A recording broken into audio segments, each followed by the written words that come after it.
صلی اللہ تعالی علیہ وآلہ وسلم، نیت المؤمنی خیر من عملی، مومن کی نیت اس کے عمل سے بہتر ہے۔ اللہ عز و جل کی رضا پانے اور ثواب کمانے کی غرض سے سلسلہ دیکھنے سے پہلے اچھی اچھی نیتیں فرما لیجئے۔ اللہ عز و جل کی رضا کی خاطر علم دین حاصل کروں گا، سیکھ کر دوسروں تک نیکی کی دعوت پہنچاؤں گا، خاص خاص باتیں لکھوں گا، اول تاخیر دیکھوں گا۔ گزارے کیسے زندگی، آؤ علماء سے پوچھ لیں، آئے جو مشکل پیش کوئی، آؤ علماء سے پوچھ لیں۔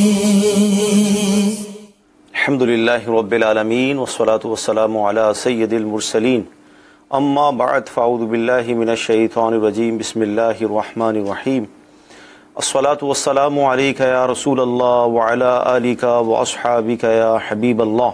الصلاة والسلام علیک یا نبی اللہ وعلی آلک واصحابک یا نور اللہ۔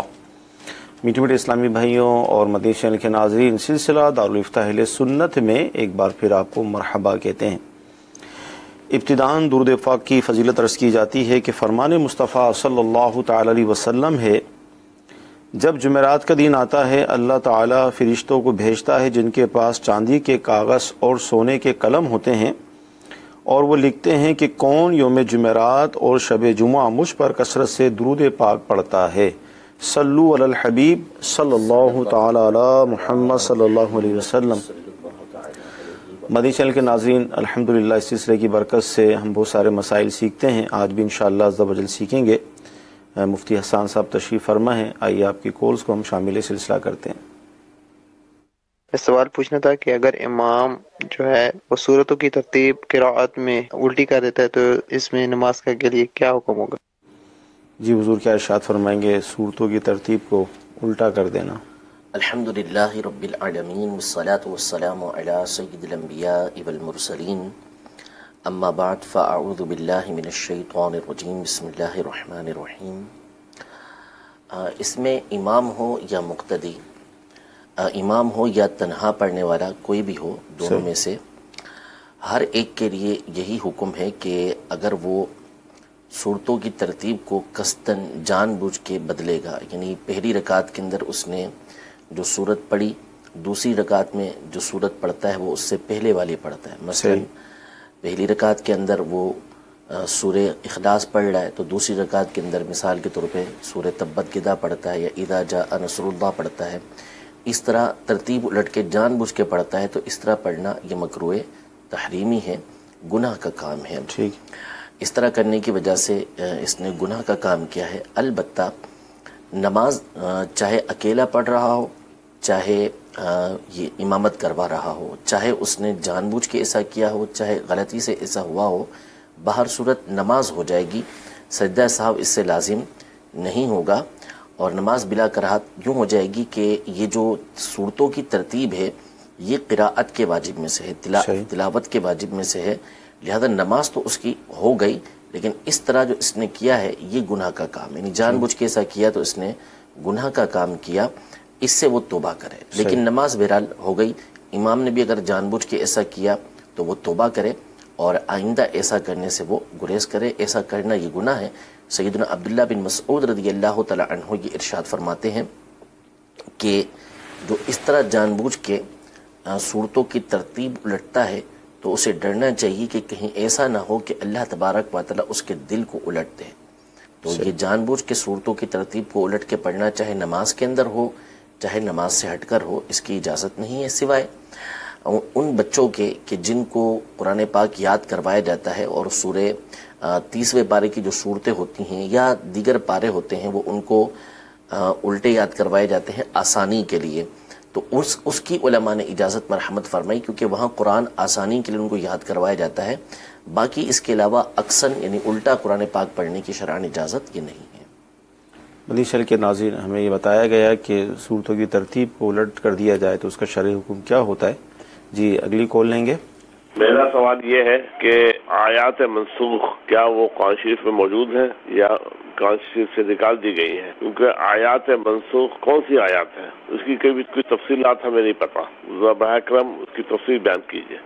جی حضور، آیت منسوخ کے حوالے سے پوچھ رہے ہیں۔ دیکھیں، منسوخ یعنی جس کا منسوخ کا مطلب نسخ یعنی ختم ہو جانا ایک طرح سے۔ منسوخ دو طرح کی ہیں۔ منسوخ وہ آیتیں کہ جن کی تلاوت بھی منسوخ ہو چکی اور حکم بھی منسوخ ہو چکا، ٹھیک ہے، تو یہ تو وہ آیت ہیں کہ جو اب قرآن پاک میں اصلاً نہیں ہیں، ٹھیک ہے، کہ نہ ان کی تلاوت ہوتی ہے نہ ان کا حکم موجود ہے، صحیح، یعنی نہ حکم موجود نہ آیات موجود۔ جیسے سورہ نور کے اندر یہ آیتیں موجود تھیں تو حکم ہوا کہ نہ ان کو پڑھا جائے گا، نہ ان کی جو ہے وہ تلاوت کی جائے گی، نہ ان بلکہ ان کا حکم تو باقی رہا، لیکن اس کی تلاوت ختم کر دی گئی، تلاوت ختم کر دی گئی، حکم باقی رہا۔ تو ایسو کا حکم باقی رہا لیکن آیتیں تلاوت اس کی منسوخ کر دی گئی۔ اور بعض آیتیں وہ ہیں کہ جن کی تلاوت تو باقی رہی لیکن ان کا حکم منسوخ ہو گیا، کہ اب اس پر عمل نہیں ہے لیکن اس کی تلاوت کی جائے گی۔ جیسے سورہ جو ہے وہ انفال کی بعض آیتیں ہیں، اسی طرح سورہ بقرہ کی بعض آیتیں ہیں، اور کئی آیتیں موجود ہیں کہ تلاوت ان کی جاتی ہے لیکن جو حکم ہے وہ دوسری آیتوں کی وجہ سے یہ منسوخ ہو گیا۔ مثال کے طور پر کہ اس بات کا حکم ہوا کہ یہ ارشاد فرمایا کہ جو تم میں سے روزہ نہیں رکھ سکتا، فمن کان منکم مریضا، یہ ارشاد فرمایا کہ یا ایھا الذین آمنوا کتب علیکم الصیام کما کتب علی الذین من قبلکم لعلکم تتقون، ٹھیک ہے، کہ اے ایمان والو تمہارے اوپر روزے فرض کیے گئے جیسا کہ تم سے پہلے لوگوں کے اوپر فرض کیے گئے تھے تاکہ تم پرہیزگاری حاصل کرو۔ پھر اس کے بعد جو ہے وہ پوری آیت بیان کی گئی اور یہ ارشاد فرمایا گیا کہ جو تم میں سے روزہ رکھنے کی طاقت نہیں رکھتا تو وہ مسکینوں کو کھانا کھلائے، پھر یہ تو طعام مسکین۔ تو لیکن یہاں پر پھر جو ہے وہ جو طاقت رکھتا ہے اس کے لیے بھی حکم دیا گیا لیکن پھر اس کو منسوخ کر دیا گیا، ایک قول کے مطابق یہ منسوخ ہو گیا کہ اب اس کا حکم نہیں، جو طاقت رکھتا ہے وہ تو روزہ رکھے گا لیکن جو شیخ فانی ہو گیا وہ روزہ نہیں رکھ سکتا تو وہ فدیہ دے سکتا ہے۔ تو بہرحال بعض آیتیں وہ ہیں کہ جن کا حکم باقی رہا اور تلاوت منسوخ ہو گئی، اور بعض آیتیں وہ ہیں کہ جن کا حکم بھی منسوخ ہو گیا، جن کی تلاوت بھی منسوخ ہو گئی، اور بعض آیتیں وہ ہیں کہ جن کا حکم باقی رہا اور تلاوت جو ہے وہ منسوخ کر دی گئی ہے۔ لیکن یہ ہمیں کیسے پتہ چلے گا کہ وہ کون سی آیت ہیں؟ یہ سوال یہ تو علم حاصل کرنے سے پتہ چلے گا۔ اس میں تو جو اصول تفسیر کی کتابیں ہوتی ہیں تو ان کی پوری اس کے اندر فصل باندھی جاتی ہے کہ اس فصل کے اندر بیان کیا جاتا ہے کہ یہ ناسخ اور منسوخ کی فصل ہے، کہ یہ والی آیتیں ہیں کہ جن کا حکم منسوخ ہو چکا ہے اور ان کی تلاوت باقی ہے، اور وہ کون سی آیتیں ہیں کہ جن کے ذریعے سے ان آیات کی جو ہے وہ تلاوت منسوخ ہوئی ہے، حکم منسوخ نہیں ہوا ہے۔ اسی طریقے سے وہ آیتیں بتائی جاتی ہیں کہ جن کا جو ہے وہ جن کی تلاوت بھی منسوخ ہو چکی ہے اور حکم بھی منسوخ ہو چکا ہے، اور یہ بھی بتا دیا جاتا ہے اس کے اندر کہ اس کو کس آیت نے منسوخ کیا، اس کی تلاوت کو، حکم کو۔ یہ ساری باتیں جو ہے وہ اصول تفسیر کی کتابوں کے اندر بیان کر دی جاتی ہیں۔ ٹھیک، اچھا، لیکن بعض اوقات ہم یہ دیکھتے ہیں کہ 2-4 کتابیں پڑھنے کے بعد آدمی قرآن کی تفسیر بیان کرنا شروع کر دیتا ہے اور اس طرح قرآن پر کلام کرنا شروع کر دیتا ہے، تو اس حوالے سے کیا ارشاد فرمائیں گے؟ کیا اتنا آسان ہے؟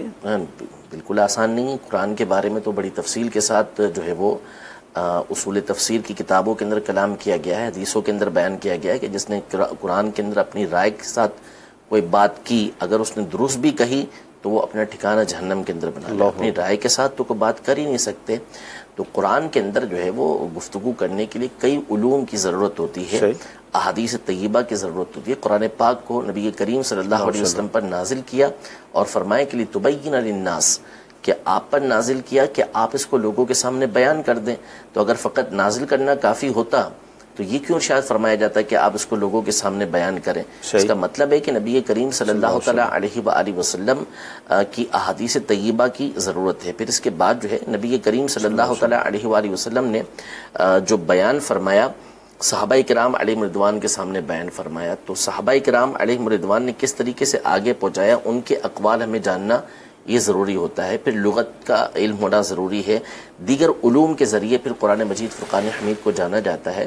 تو اتنا آسان نہیں ہے کہ قرآن مجید فرقان حمید کے اوپر اپنی مرضی سے کلام کیا جا سکے. قرآن پاک یاد کرنا آسان ہے, یاد کیا جا سکتا ہے, لیکن قرآن مجید فرقان حمید کے احکام کو سمجھنے کے لیے احادیث طیبہ کا علم ہونا ضروری ہے, اور احادیث طیبہ کے علم کے لیے اقوال صحابہ, اقوال جو تابعین ہیں, فقہاء کرام کے اقوال ہیں, ان کا علم ہونا یہ ضروری ہے. ٹھیک. مدی شرح کے ناظرین, قرآن کے حوالے سے بھی ہمیں مفصل جواب ملا کہ اس میں کیا احتیاطیں کرنی چاہیے, کتنے علوم درکار ہوتے ہیں قرآن کی تفسیر یا قرآن پر گفتگو کرنے کے لیے, تو اس میں احتیاط کرنی چاہیے. اور جو علماء نے لکھا قرآن کے حوالے سے جو تفاسیر موجود ہیں اس کا مطالعہ کیا جائے اور اس پر ہی عمل کیا جائے. جی اگلی کال لیں گے. حضرت کی خدمت میں عرض ہے کہ اگر قبرستان کی زمین ہے اور وہاں پہ مردہ وغیرہ دفن نہیں کیا جاتا ہے اور ممکن ہے کہ وہ دوسروں کے قبضے میں آ جائے, تو کیا اس پر مدرسہ یا کوئی دینی ادارہ قائم کر سکتے ہیں یا نہیں؟ کیا فرماتے ہیں؟ جگہ کو باؤنڈ کر لیں, اپنے لیے کر لیں, یا مدرسے کے لیے جو بھی صورتیں رائج ہیں یقیناً آپ کے علم میں بھی ہیں, کیا فرمائیں گے؟ اس میں دیکھیں, جب وہ جگہ قبرستان کی ہے اور وقف ہی اسی لیے کی گئی ہے کہ اس میں مردوں کو دفنایا جائے گا, تو پھر وہ اسی کے لیے وقف رہے گی. اس بات کی بالکل بھی اجازت نہیں ہے کہ وہاں پہ کوئی اور کام کیا جائے. صحیح. لازم ہے کہ اسی کام کے لیے اس کو استعمال کیا جائے گا. نہ اس میں مدرسہ بنانے کی اجازت ہے, نہ اس میں مسجد بنانے کی اجازت ہے. مسلمانوں پر لازم ہے کہ وہ اسی کام کے لیے اس کو استعمال کریں. ٹھیک ہے. اچھا, ایس ایم ایس یہ ہے کہ یہ اگرچہ پہلے بھی ہماری گفتگو ہوئی تھی اس موضوع پر, لیکن بار بار یہ ایس ایم ایس آ رہا ہے کہ جب ہم کچھ پڑھتے ہیں کلمہ طیبہ یا ذکر و اذکار وغیرہ, تو صرف اپنے لیے اس کو محفوظ کر لیں اور ہماری موت کے بعد کو یہ بخش دے ہمیں, آگے ہم مثال ثواب نہ کریں. تو کیا یہ کوئی ہے طریقہ ہے ایسا؟ دیکھیں, اصل میں ایصال ثواب ایک مستحب کام ہے, اچھی چیز ہے, اور ایصال ثواب کرنے سے نیکی آپ کے پاس سے چلی نہیں جاتی. صحیح. یعنی آپ نے کوئی چیز پڑھی, کوئی بھی نیک کام کیا, کلمہ طیبہ پڑھا, درود پاک پڑھا, کوئی اچھا کام کیا, تو اس کا مطلب یہ نہیں کہ آپ نے اگر کسی کو اس کا ثواب ایصال کر دیا تو وہ ثواب آپ کے پاس سے جاتا رہا. تو اس میں کنجوسی نہیں کرنی چاہیے بخشنے میں. تو اگر آپ نے اس کو کسی کو بخش دیا, ایصال ثواب کر دیا, تو وہ ثواب آپ کے پاس باقی رہے گا. تو مرنے کے بعد آپ کو کون بخشے گا؟ یعنی وہ جو آپ نے نیکی کی ہے وہ تو آپ کے پاس ہی رہے گی, وہ آپ کے ساتھ ہی آپ کی قبر کے اندر جائے گی. اگر وہ اللہ کی بارگاہ میں قبول ہو چکی ہے تو وہ تو لوگ جو پڑھیں گے وہ اپنی طرف سے پڑھا وہ آپ کو بخشیں گے. تو کوشش کرنی چاہیے, اچھی بات ہے کہ بندہ جو بھی نیک عمل کرے, اچھا عمل کرے.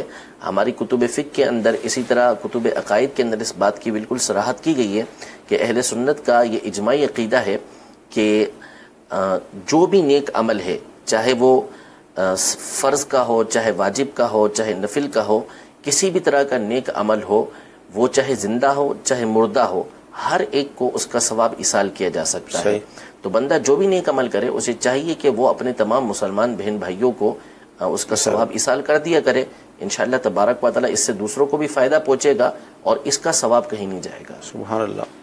جی, ایصال ثواب کیجیے روزانہ اپنی نماز و ذکر و اذکار کو, انشاءاللہ دوسروں کو بھی فائدہ پہنچے گا اور آپ کے نامہ اعمال میں مزید اضافے کے ساتھ جمع ہوتا رہے گا انشاءاللہ تعالی. جی اگلی کال لیں گے. مفتی صاحب کی بارگاہ میں سوال ہے کہ جب کوئی فوت ہوتا ہے تو قبر پہ اس کے نام کی وہ پلیٹ لکھوائی جاتی ہے, کیا وہ شرعاً جائز ہے؟ اور اگر لکھوانا چاہے کیا لکھوانا چاہیے اس میں؟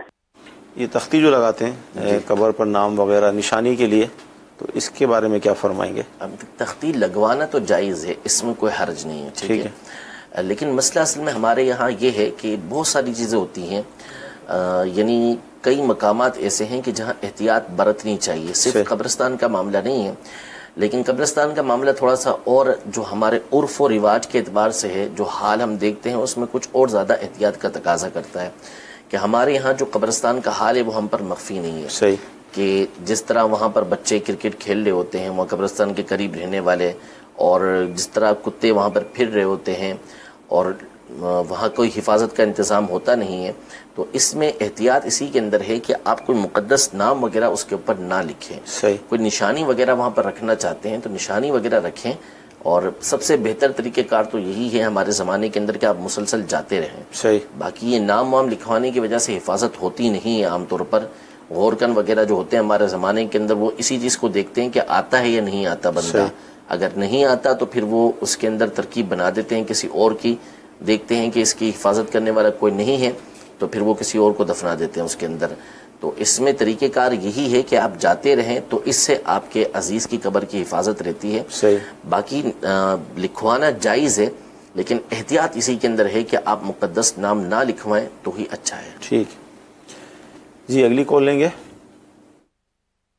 مسئلہ یہ ہے کہ سجدے میں کون سا یعنی سر کا متھا کون سی جگہ لگانا چاہیے. بعض اوقات بندے نے پگڑی باندھی ہوتی ہے امام شریف تو کتنا وہ سر جو ہے وہ لگانا ضروری ہے. سجدے میں کیا لگانا ضروری ہوگا؟ پیشانی لگانا ضروری ہے. تو آپ کی پیشانی ہے وہ لگے گی زمین کے اوپر. تو یعنی امامہ نہیں جمائیں گے بلکہ پیشانی جمائیں گے. اس طریقے سے پیشانی جمائیں گے کہ آپ کو زمین کی سختی محسوس ہو. ناک بھی لگے گی؟ ناک کی ہڈی جمے گی اچھی طریقے سے. جی پیشانی لگانا فرض ہے اور ناک کی ہڈی جمنا یہ واجب ہے. اچھا بعض اوقات یہ ہوتا ہے کہ آدمی کوئی خوبصورت سی چیز جیسے امامہ ہی ہم کہہ لیں یا اس کے علاوہ کوئی چیز بہت اور شیشے میں دیکھ کر اچھے انداز میں باندھتا ہے. اب سجدہ کرتا ہے تو اس کو یہ ہوتا ہے کہ ابھی آگے پیچھے ہو جائے گی تو وہ اس کا ماتھا ٹچ نہیں ہوتا. یہ میں نے خود بھی دیکھا. نہیں یہ تو صحیح نہیں ہے. اصل میں پیشانی جمنا یہ ضروری ہے. ویسے اگر دیکھیں مثال کے طور پر امامے کا یہ کور ہے اس کے اوپر اگر کوئی سجدہ کرتا ہے تو حرج نہیں ہے. صحیح. کہ اس کے ذریعے سے اس کو زمین کی سختی ہے محسوس ہوگی. ٹھیک ہے. لیکن امامہ ظاہر اتنا اگر وہ نہیں اس کے ذریعے سے محسوس نہیں ہوئی تو پھر اس صورت میں اس کا سجدہ ادا نہیں ہوگا. جی اگلی کال لیں گے. میرا مفتی صاحب سے یہ سوال ہے کہ رات کو 3 دفعہ آیت الکرسی پڑھ کے کہتے اگر ہاتھ کے اوپر پھونک مار کے تاڑی لگائیں جہاں تک تاڑی کی آواز جاتی ہے وہاں تک کہتے حفاظت رہتی ہے. کیا یہ اس کے بارے میں ارشاد بتا دیں. کیا دیکھیں یہ تو تالی بجائیں. جی جی زور سے نہیں. جہاں تک اس کی آواز جائے گی تو پھر اثرات وغیرہ سے بچ جائیں گے آپ. تالی کا تو مجھے نہیں پتا کہ تالی کی وجہ سے کچھ ایسا ہوتا ہے. تالی بجانے کی تو بہرحال شرعاً اجازت نہیں ہے کہ تالی جو ہے وہ لاو و لعب کے طور پہ ہوتی ہے اور ہمارے علماء نے اس سے سختی سے منع کیا کہ تالی نہیں بجائی جائے گی. بہرحال باقی کہ آیت الکرسی پڑھنے کی بہرحال فضیلت آئی ہے کہ آیت الکرسی جب بندہ پڑھتا ہے تو آیت الکرسی کی وجہ سے جو ہے صرف آیت الکرسی پڑھیں گے تو انشاءاللہ 40 گھر جو ہیں اس کے ارد گرد اس کی حفاظت رہے گی انشاءاللہ تبارک و تعالی. تو یہ تالی والی نہ بجائیں ویسے ہی آیت الکرسی پڑھ لیں انشاءاللہ فائدہ ہوگا انشاءاللہ. جی اگلی کال. نماز جنازہ کے اندر 3 تکبیریں یا 5 تکبیریں ادا کی جائیں تو ایسی صورت میں شرعاً کیا حکم ہے؟ اچھا کم کر دیں یا زیادہ کر دیں؟ نہیں نماز جنازہ کے اندر 2 رکن ہیں. ایک تو قیام اور دوسرا جو ہے وہ 4 تکبیریں ہیں. تو اگر 3 تکبیریں کہیں تو اس صورت میں تو رکن ہی ادا نہیں ہوگا. ٹھیک ہے. تو اس لیے 3 تکبیروں کی صورت میں تو نماز جنازہ ادا ہوگی نہیں. 4تھی تکبیر کہنا یہ ضروری ہے. 5ویں تکبیر کہی تو نماز تو ادا ہو جائے گی لیکن وہ سنت نہیں ہے. سنت یہی ہے کہ 4 ہی رہیں. 4 سے زیادہ ادا کی تو ٹھیک نہیں ہے لیکن بہرحال 4 تکبیر ادا ہو گئیں تو نماز تو بہرحال ادا ہو چکی ہے. تو 4تھی تکبیر ادا کرنا ضروری ہے. اس کے بغیر نہیں ہوگا. جی اگلی کون. حضور میں نے یہ پوچھنا تھا کہ جو وطر کی قضا ہے وہ کیسی پڑھی جائے اور رات کو تہجد میں پہلے وطر پڑھا جائے یا تہجد کے نفل پڑھے جائیں. جی وطر اگر قضا ہو جاتے ہیں تو کس طرح پڑھیں گے؟ دیکھیں وطر قضا ہو جائیں تو وہ ویسے ہی پڑھے جائیں گے جیسے وطر عام ہم ادا کرتے ہیں. البتہ اس میں یہ احتیاط ضروری ہے کہ اگر آپ ایسے وقت میں وطر ادا کر رہے ہیں کہ جس وقت میں وطر ادا نہیں کیے جاتے، مثال کے طور پر فجر کوئی ظہر کے وقت میں وطر کی قضا کر رہا ہے اور لوگوں کے سامنے کر رہا ہے، تو اب اگر وہ ہاتھ اٹھائے گا تو لوگ بدگمانی کریں گے کہ یار یہ قضا ادا کر رہا ہے. یعنی لوگ یہی سمجھیں گے کہ قضا کر رہا ہے تو لوگوں کے ذہن کے اندر آئے گا کہ قضا نماز ادا کر رہا ہے اور یہ گناہ کا اظہار ہوگا. لوگ سمجھیں گے کہ یہ قضا کر بیٹھا ہے تو گناہ کا اظہار یہ بھی گناہ ہے. لہذا لوگوں کے سامنے جب قضا کرے تو اس صورت میں اپنے ہاتھوں کو نہ اٹھائے.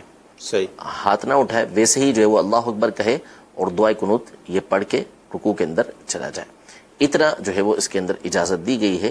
قضا جب لوگوں کے سامنے کرے گا. باقی اگر تنہائی کے اندر ادا کر رہے ہیں تو جیسے ادا کرتے ہیں ویسے ہی ادا کریں، یا پھر عشاء کے وقت میں ادا کر رہے ہیں تو اس وقت میں لوگوں کو اگر پتہ نہیں چلتا تو ویسے آپ ہاتھ اٹھا لیں تاکہ جو ہے وہ سنت بھی ادا ہو جائے اور آپ کی قضا بھی ادا ہو جائے. اور تہجد کے اندر طریقہ کار یہ ہے کہ اگر تو آپ کو اس بات کا اعتماد ہے کہ آپ تہجد کے اندر اٹھیں گے تو بہتر طریقہ کار یہی ہے کہ عشاء کے فرض سنتیں وغیرہ پڑھ کے آپ سو جائیں اور تہجد میں اٹھ کے پہلے تہجد کے نوافل ادا کریں اور سب سے آخر کے اندر آپ وطر ادا کریں کہ آخری نماز جو ہے وہ رات کی یہ وطر ہونی چاہیے یہی سنت مبارکہ ہے اور اسی بات کا ہمیں حکم دیا گیا ہے. صحیح. جی اگلی کال. میرا سوال یہ ہے مطلب کہ ایک پاؤں پہ میرے نا شوگر کی وجہ سے زخم ہے، تو دوسرا پاؤں جو ہے نا وہ مطلب کہ تھوڑا سا نسیں کھینچی رہتی ہیں، تو میں ان کا تیمم کرتا ہوں. یہ تیمم کے لیے میں نے پوچھنا تھا کہ ان دونوں پہ تیمم صحیح ہے اور کس طریقے سے کرنا چاہیے. میں تو 3 بار پانی ہاتھ گیلے کر کے ان پہ پھیر لیتا ہوں دونوں پہ. پیر میں زخم بتا رہے ہیں، تیمم نہیں تو مسح ہوگا نا. یہ جو بتا رہے ہیں وہ مسح کی صورت بتا رہے ہیں. تو اب یہ اگر واقعی ایسی صورت ہے کہ اس میں اس کو دھونا ان کے لیے ممکن نہیں ہے تو پھر جتنے حصے کو دھو سکتے ہیں اتنے حصے کو دھو لیں، اور بقایا حصے کے اوپر اگر گیلا ہاتھ پھیرنا ممکن ہے تو گیلے ہاتھ کو پھیر لیں. صحیح. ٹھیک ہے. اور اگر کسی حصے کو دھونا ممکن نہیں ہے، تمام حصے کے اوپر گیلا ہاتھ پھیر سکتے ہیں تو تمام حصے کے اوپر گیلا ہاتھ پھیر لیں. اس کو تیمم نہیں کہتے. تیمم تو الگ چیز ہے. تیمم تو جو ہے وہ مٹی کے ذریعے کیا جاتا ہے اور وہ وضو یا غسل نہ ہونے کی صورت کے اندر کیا جاتا ہے. اور یہاں تو آپ جب دیگر اعضاء کو دھو رہے ہیں تو وہ تیمم نہیں ہے. یہاں آپ جب گیلا ہاتھ پھیر رہے ہیں تو یہ مسح کہلاتا ہے. اور مسح اس صورت میں کریں گے جبکہ آپ اس حصے کو دھو نہیں پا رہے، تو جتنا حصہ پاؤں کا آپ دھو سکتے ہیں اتنا حصہ دھو لیں. اس جہاں جہاں دھونا فرض ہے تو اس جتنا حصہ دھو سکتے ہیں اتنے حصے کو دھو لیں، اور باقی جہاں پر زخم ہے وہاں پر گیلا ہاتھ آپ پھیر لیں. ٹھیک. جی اگلی کال. مفتی صاحب سے میرا سوال ہے کہ نماز کے دوران اگر کوئی تیسری یا چوتھی رکعت کا مغالطہ ہو جائے کہ بھول گئے ہیں پڑھی یا نہیں، تو اس میں پھر کیا کرنا چاہیے؟ جی تیسری میں ہے یا چوتھی میں ہے تو ظن غالب پر وہ کرے، اور اگر کسی طرف ذہن نہیں جمتا تو پھر کم پہ بنا کرے. یعنی پہلے تو یہ ظن غالب کرے کہ یہ تیسری ہے یا چوتھی ہے. اگر تیسری پہ ذہن جمتا ہے تو تیسری، اور چوتھی پہ ذہن جمتا ہے تو چوتھی، اس کو شمار کرے. اور اگر کسی پہ ذہن نہیں جمتا تو پھر اس کو تیسری کرے. صحیح. یہ تیسری رکعت ہے. ٹھیک ہے. جی اگلی کال. جب دوران طواف اگر وضو ٹوٹ جائے تو اس کے متعلق پوچھنا ہے بھائی وضو تو دوبارہ کرنا پڑے گا. مثلا 1 چکر ہوا ہے یا 2 ہوئے ہیں یا 3 ہوئے ہیں. اگر 2 چکر ہوئے ہیں تو کیا دوبارہ وضو کر کے وہ 2 چکر جو ہے نا پہلے دوبارہ کرنے پڑیں گے، یا وہ 2 چکر بھی جو ہے نا گنتی میں شامل کرنے ہیں؟ دوران طواف وضو ٹوٹ گیا. جی دوران طواف اگر وضو ٹوٹ گیا دوبارہ وضو کرنے کے لیے جا رہا ہے تو اس میں چونکہ خود بتا رہے ہیں کہ 1 سے 2 پھیرے کیے ہیں، تو اس صورت میں تو ان کو اختیار ہے کہ 3 یا 3 سے کم پھیرے کیے ہوں تو اس صورت میں چاہیں تو جہاں سے چھوڑا ہے وہیں سے آ کے اس کی بنا کر سکتے ہیں، وہیں سے طواف کرنا شروع کر دیں. ٹھیک ہے. اور چاہیں تو ابتدا سے کریں. دونوں صورتیں ان کے لیے جائز ہیں کہ وہ طواف کر سکتے ہیں. یعنی جہاں سے چھوڑا تھا وہیں سے آ کے شروع کر دیا یا دوبارہ سے طواف یہ شروع کیا. اور اگر چاہیں تو اور اگر یہ 4 پھیرے کر چکے ہیں، 4 سے زیادہ پھیرے کر چکے ہیں، اب گئے ہیں وضو کرنے کے لیے، تو پھر جہاں سے چھوڑا تھا وہیں سے آ کے ان کو شروع کرنا پڑے گا. جی اگلی کال لیں گے. مفتی صاحب سے سوال ہے کہ کیا جنازگاہ کی جگہ کو قبرستان میں استعمال کیا جا سکتا ہے یا پھر قبرستان کی جگہ پر جنازگاہ بنایا جا سکتا ہے؟ دونوں. دیکھیں جو جگہ جس کام کے لیے وقف کی گئی ہے وہ اسی جگہ کے لیے اسی کام کے لیے استعمال کی جائے گی، کسی اور کام کے لیے اس کو استعمال نہیں کیا جا سکتا. اب ان کا مسئلے کی تفصیل کیا ہے، اگر واقعی وہ انہی کاموں کے لیے وقف کی گئی ہے تو وہ انہی کاموں میں استعمال کی جائے گی. باقی یہ کہ آپ اس کو مزید اس حوالے سے جو ہے وہ دارالفتہ اہل سنت میں رابطہ کر لیں اور ڈیٹیل بتا دیں کہ کیا پرابلم ہے، تو وہ مزید سن کے آپ کو جواب دے دیا جائے گا. ورنہ بہرحال اگر وہ جنازے گاہ کے لیے وقف ہے تو جنازہ گاہ میں ہی استعمال ہوگی، اور قبرستان کے لیے وقف ہے فقط قبرستان کے لیے تو پھر قبرستان کے لیے ہی استعمال ہوگی. اچھا SMS یہ ہے کہ قبر کی حفاظت کے حوالے سے کیا کوئی حدیث ہے حفاظت کی جائے قبر کی؟ قبر کی حفاظت ان معنوں میں تو بہت ساری حدیثیں ہیں کہ قبر کی بے حرمتی سے بچا جائے. یعنی یوں حفاظت کی جائے کہ قبر کے اوپر بیٹھنے سے منع کیا گیا، قبر کے اوپر پاؤں رکھنے کے بارے میں یہ فرمایا کہ اس سے بہتر یہ ہے کہ پاؤں چنگاری کے اوپر رکھا جائے، اور چنگاری جو ہے وہ جوتا جلا کے پاؤں کے اندر چلی جائے، پاؤں جلا دے. یہاں تک یہ ارشاد فرمایا. قبر کے اوپر کسی نے ٹیک لگائی تو فرمائے کہ اے ٹیک لگانے والے صاحب قبر کو اذیت نہ دے. یعنی اس طرح کی تو حفاظت کی آئی ہیں حدیثیں کہ یوں منع کیا گیا ہے، اور یہ حدیثیں موجود ہے تو یوں حفاظت کا تصور تو موجود ہے کہ اس کا حق ہے. باقی اس کے علاوہ اور کوئی حفاظت کا اگر تصور یہ بیان کرنا چاہتے ہیں تو وہ مجھے معلوم نہیں ہے، یہ تصور موجود ہے. ٹھیک. جی اگلی کال. بات پر روشنی ڈالیں کہ عورت میت پر اونچی آواز میں کلمہ پڑھ سکتی ہیں یا نہیں. عورت میت پر اونچی آواز سے کلمہ پڑھنا اپنے گھر کے اندر پڑھتی ہے اور اتنی آواز میں پڑھتی ہے کہ گھر کے اندر ہی رہتی ہے تو حرج نہیں ہے. اور غیر محرم تک آواز نہیں جاتی اس کی تو صحیح ہے، کوئی حرج نہیں ہے. لیکن اتنی آواز سے پڑھتی ہے کہ غیر محرم تک اس کی آواز جاتی ہے تو پھر اس کی اجازت نہیں ہوگی. ٹھیک ہے.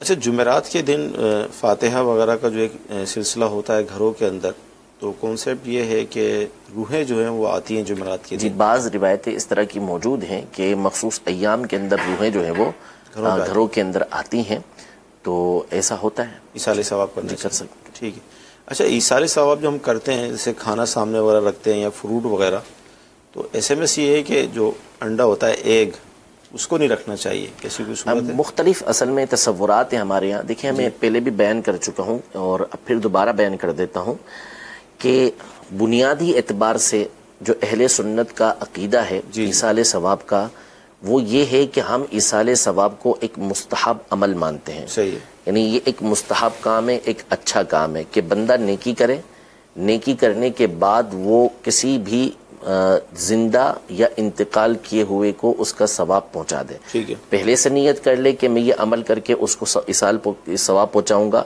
یا بعد میں نیکی کر کے وہ اس کو ایصال ثواب کر رہا ہے، دونوں میں کوئی حرج نہیں ہے. ٹھیک ہے. اس کے لیے چاہے وہ دن مقرر کرے چاہے نہ کرے، دونوں چیزیں درست ہیں. ہمارے نزدیک نہ دن مقرر کرنا ضروری ہے، کوئی ضروری نہیں کہ دن مقرر کرے، بلکہ دن مقرر کرنے کو اگر کوئی واجب سمجھتا ہے تو ہم اس کو غلط قرار دیتے ہیں کہ دن مقرر کرنا یہ واجب نہیں ہے.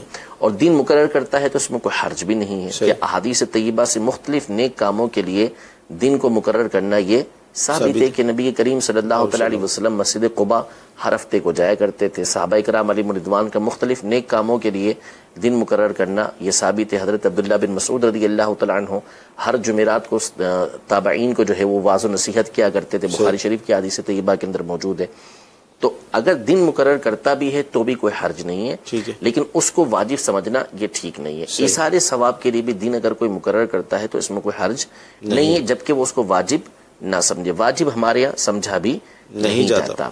اسی طرح کھانا سامنے رکھنا یہ بھی جائز ہے، کوئی اس کے اندر حرج نہیں ہے. کھانا سامنے رکھا ہوا ہے تو بھی درست ہے، اگر کھانا سامنے نہیں ہے تو بھی اس کے اندر کوئی حرج نہیں ہے.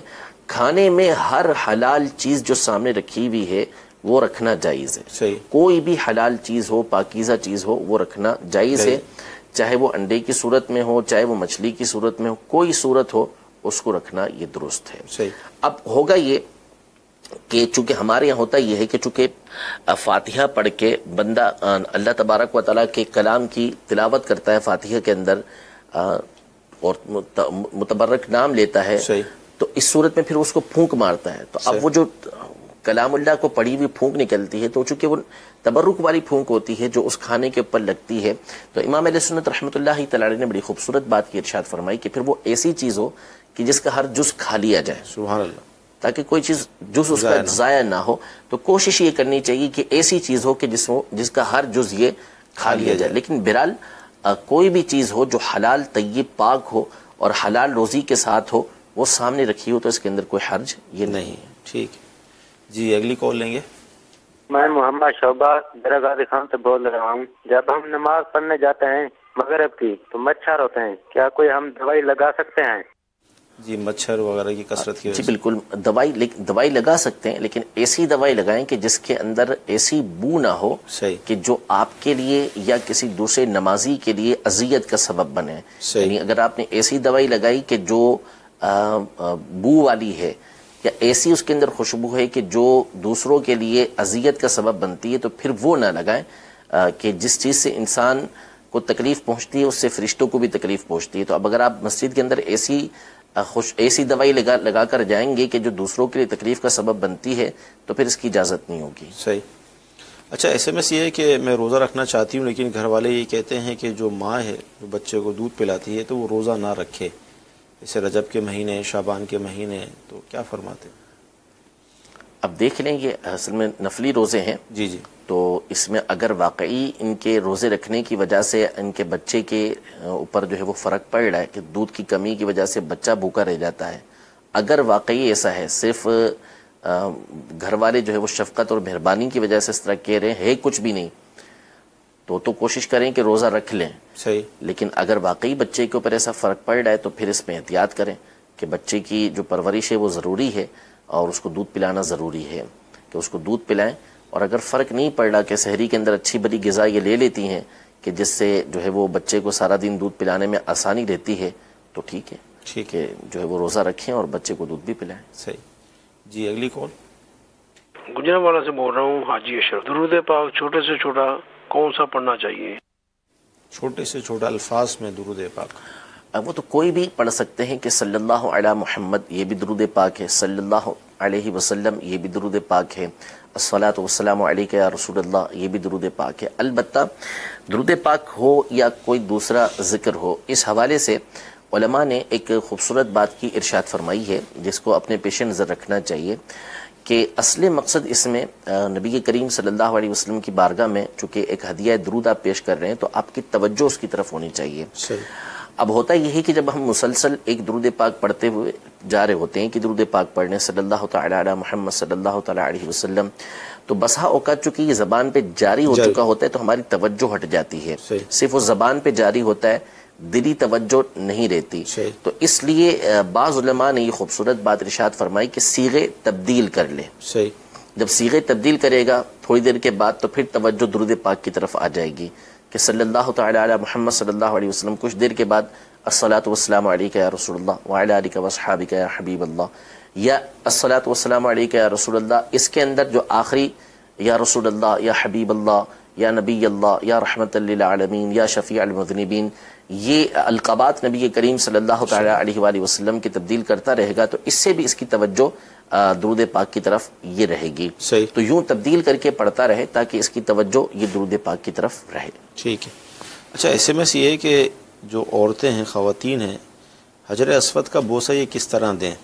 وہاں جو بعض اوقات رش ہوتا ہے, اجدہام ہوتا ہے, اس حوالے سے کیا فرمائیں؟ دیکھیں اس میں خواتین ہوں یا مرد ہوں, حجر اسود کا بوسہ یہ سنت مبارکہ ہے اور سنت مستحبہ ہے. یعنی وہ سنت ہے کہ اگر اس کو آپ نے ادا نہ کیا تو اس کی بنیاد پر آپ کو گناہ نہیں ہوگا.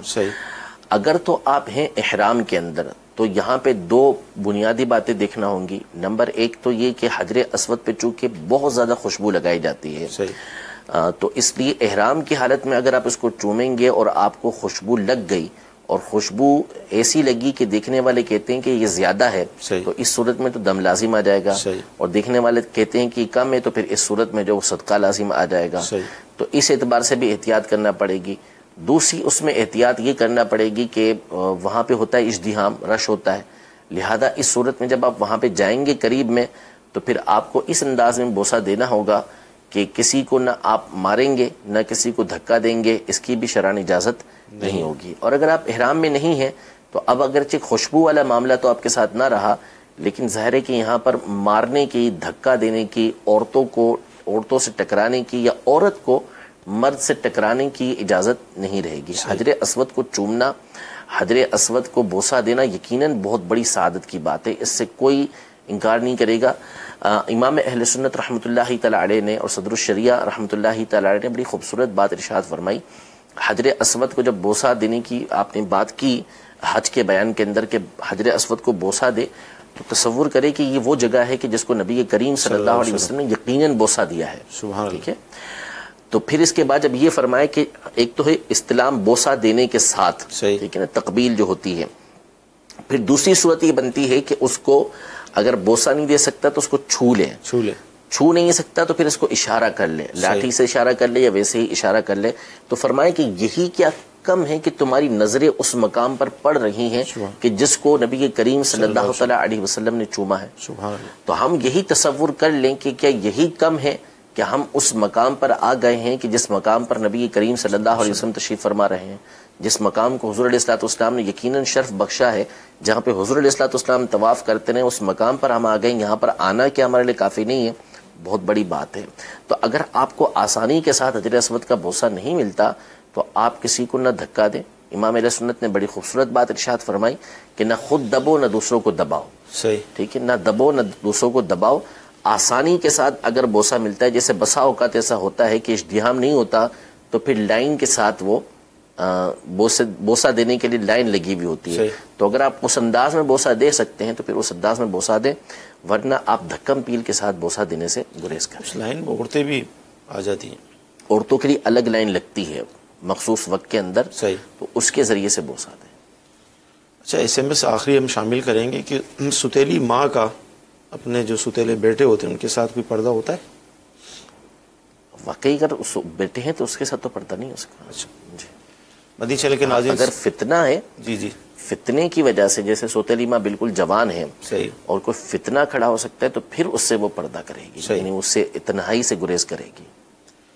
مدنی چینل کے ناظرین، سلسلہ ہوا، بہت اہم گفتگو ہوئی، بہت سارے مسائل ہم نے سنے، سیکھے۔ اللہ تعالیٰ ہمیں عمل کی توفیق عطا فرمائے۔ کل جمعرات ہے، انشاءاللہ عز و جل عصر کی نماز کے بعد پھر حاضر ہوں گے۔ جمعرات ہے، ہفتہ وار اجتماع بھی ہوگا انشاءاللہ، اس کی دعوت بھی ہم پیش کرتے ہیں اور کل بھی پیش کریں گے۔ اللہ تعالیٰ کی بارگاہ میں دعا کرتے ہیں کہ اللہ تعالیٰ آج کا سلسلہ اپنی بارگاہ میں قبول فرمائے، جو ہم نے سنا ہے، جو سیکھا ہے، اس پر عمل کرنے کی توفیق عطا فرمائے۔ آمین۔ صلو علی الحبیب صلی اللہ تعالی علی محمد۔ گزارے کیسے زندگی